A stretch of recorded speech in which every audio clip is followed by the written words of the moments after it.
guys. So I just wanted to offer a few words of encouragement, especially during these times where there's so much negative that's being poured into our mindsets. You know, we can't help but to look at social media. We can't help but to look at the news. Even if we're watching a sitcom, there's commercials, and then the negative is in the commercials. So just wanted to offer some encouragement and just encourage you to find a firm foundation. What do I mean by that? Well, if you think about the three little pigs, right? So you had one built his house from sticks, right? The other built his house with straw, and the other built his house with bricks. And the ones with the straw and the sticks, they were able to build their house a lot faster than the ones with the bricks, right? But over time, through wear and tear and ultimately the big bad wolf, their houses didn't withstand negative, right? And so there's different versions of the story, but ultimately it could have led to the pig's demise, right? If the house is not there, then it leaves the pig vulnerable. Whereas the guy that had the brick house, right? It took longer, but when adversity came, his foundation was there. It was set. For me, I take that to mean that you should have a firm foundation. You should have something that's immovable.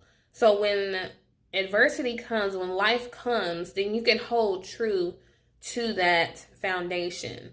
For me, that would be God, right? That's somebody who I hold to, I cling to. When I have adversity in my life, whether it's through a job, whether it's through times like these, I hold on to the promises in the word. I hold on to when I talk to God and he speaks to me and I talk to him. I hold true to that. And that is what keeps me from being confused, because you continuously look at the news over and over and over, and you don't have any type of filter. You just take it all in, good and bad. Then you can easily be swayed to the truth or to lies, right? And it's important that you have some type of filter that determines, what am I listening to? Am I listening to a lie or am I listening to the truth? Because if you didn't know, everything on the news is not 100% true.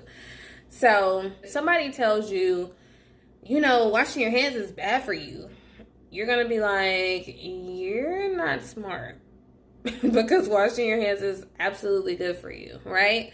And so that's a truth that whether it's, night or day, whether it's 1920 or 2020, it's always good to wash your hands, right? With soap and water, okay? That's not something that we need to argue about, right? And so that truth is something that you can hold to. So if you hear on the news, all of a sudden they start saying, soap is bad for you, you should stop washing your hands right this minute or your hands are going to fall off. Then you're going to be like, I'm filtering that through my filter here, and that sounds like a lie. So I'm going to continue to wash my hands. You get what I'm saying?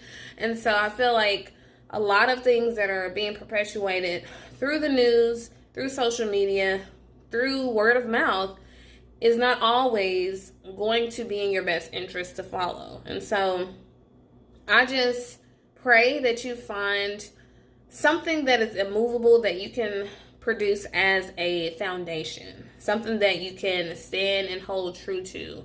And ultimately, it will lead to clarity as opposed to confusion. Because who's the author of confusion?